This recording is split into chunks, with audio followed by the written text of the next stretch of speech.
welcome to Foodie Adventures with me, Johnini, where I travel all around Japan to explore the magnificent cuisine available. Alright, please have fun and thanks for watching. Ta-ta!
Hello foodies, welcome.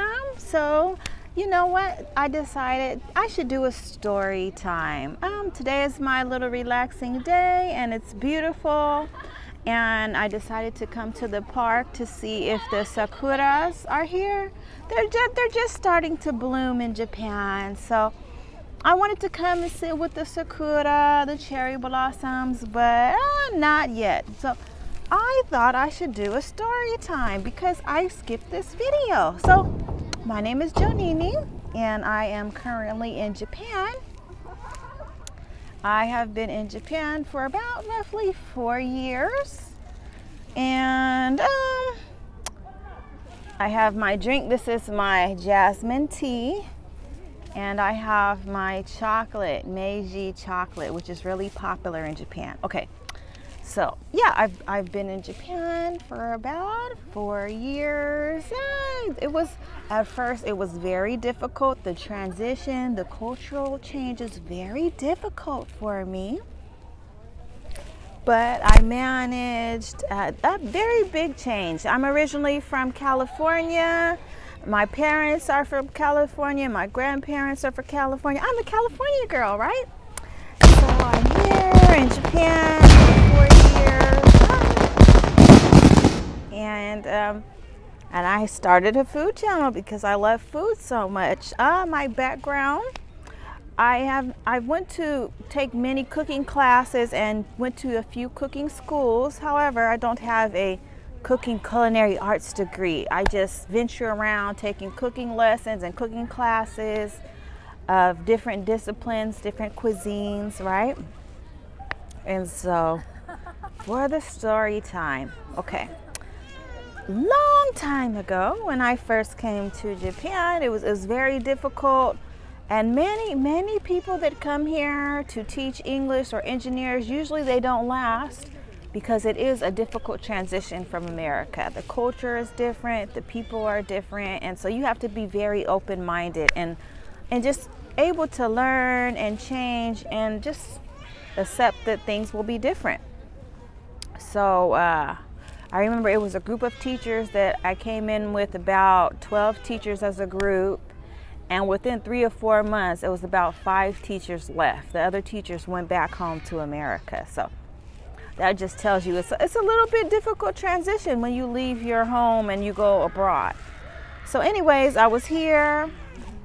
It was difficult for me. I was contemplating leaving and going back like the other teachers did. But I said, I'm in Japan. They sent me to Nagoya to teach. I always wanted to see Tokyo. So I said, before I decide if I'm going to leave and go back home to America, I'm going to go see Tokyo. And I was so nervous and so scared because of the language differences, and if I get lost, if I need to find my hotel.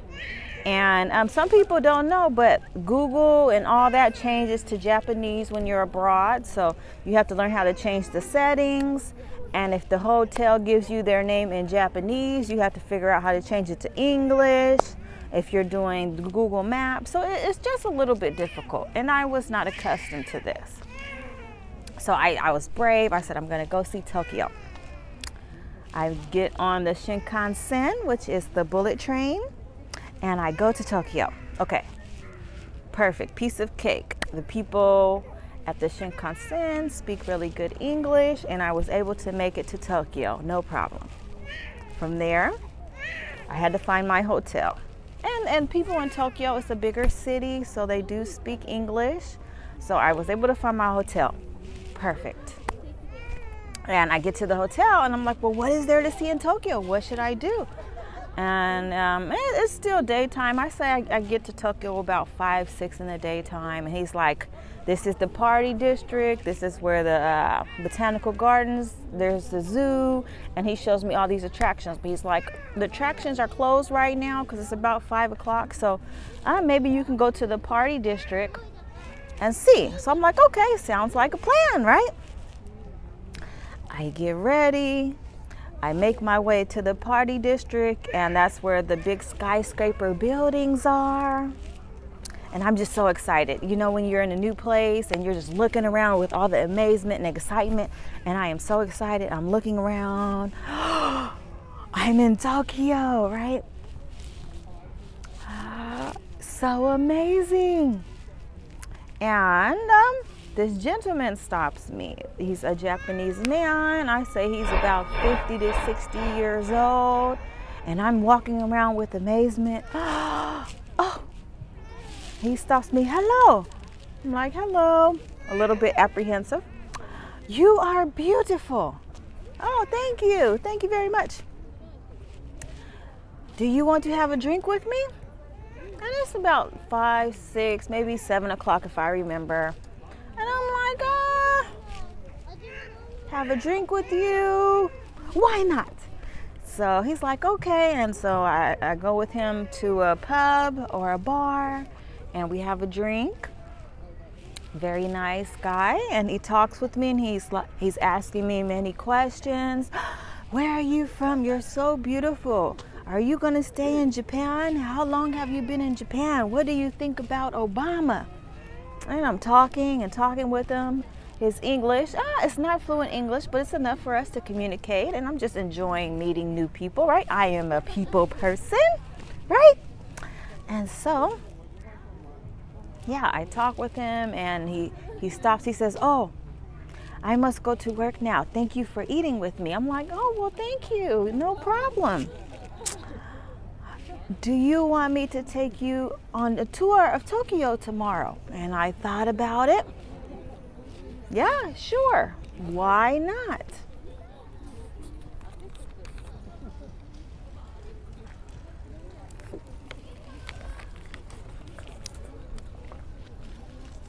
My chocolate. And so, yeah, he said, I will show you around Tokyo tomorrow. Let's meet at Tokyo Station around 8 o'clock. Okay, no problem. So his name, we'll call him Shinichi. Shinichi, he leaves. He says he's going to take me on a tour around Tokyo tomorrow. All right. So I continue staying out in the party district. I go party, I dance all night, and the next day, I go to the Tokyo Station at 9 o'clock, like we said. And Shinichi is there. Hi, hello. I'm like, hi. He's like, oh, are you ready? I'm like, yeah. So we take the subway, and he gives me a subway pass, a daily pass for the subway. And he takes me to the museums in Tokyo. He takes me to other sightseeing places like the Rainbow Bridge. He shows me the zoo. He shows me the famous crossing in Japan. And we went to the Tokyo Tower, up at the top of the tower. And it was just a delightful experience. He took me out to lunch. We stopped and he said, "Oh, do you want to try a traditional Japanese lunch?" I'm like, "Sure, why not? Right? Live, be free." He took me to a great lunch. This was the first time that I had a traditional Japanese lunch with many dishes, washoku, I believe. It was just a nice experience. And so I'd say, and we went to the beach and we sat along the beach in Tokyo. And it was just a full day of amazement. I met a great guy. He was a friend. We stayed in contact for a year after that. But that was my first experience in Tokyo. So I want to say, if you're thinking about going abroad, if you're a melanated girl like me, yes, you want to be careful, but just have your mind open. And there are many pleasant experiences from traveling abroad. I know that, some people are afraid and they say things about traveling abroad, but that was a great experience. And that was my first time being in Tokyo.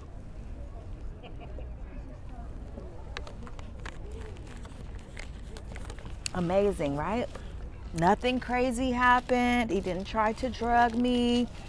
He didn't beg me to have sex. It was good. No problem. He took me out. Great experience here in Japan. And here's my chocolate.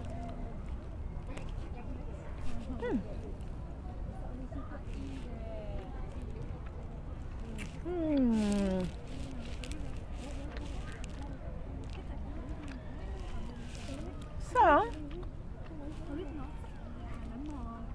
I recommend traveling. I've been to I almost finished Asia. Most of the main Asian countries, the big countries. I almost finished all the Asian countries. I traveled to about 12 countries by myself, solo mission, and I'm okay. And I just love the food. So I'm gonna start saying more story times about my adventures and the food and just traveling. So if you like my videos, please show me some love and push the thumbs up.